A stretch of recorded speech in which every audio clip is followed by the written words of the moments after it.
हैं, लेकिन कोई मां को गालियां दे रहा है, कोई बाप को जनाब वाला परवाह ही नहीं है, दवाइयों की परवाह नहीं है, दूसरे उसकी परवाह नहीं है। अपने मामलात को सुधारें, अपने मामलात पर तवज्जो दें, अपने अंदर दीनी शऊर पैदा करें, दीनी रग़बत पैदा करें, क्योंकि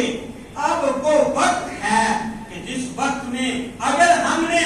अपने नबी और अपने रसूल सल्लल्लाहु अलैहि वसल्लम से अपनी मोहब्बत अमली तौर पे अपने ऊपर नाफिज ना कही, तो फिर हमारी दास्तां तक न रहेगी दास्तां।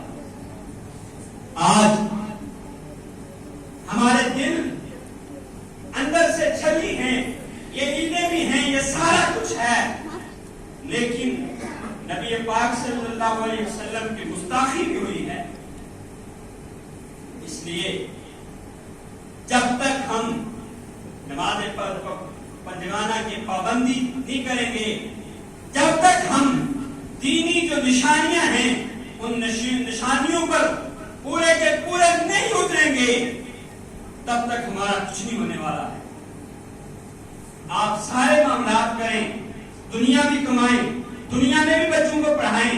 लेकिन साथ साथ अपनी आने वाली नस्लों को दीन भी पढ़ाएं, दीन की तरफ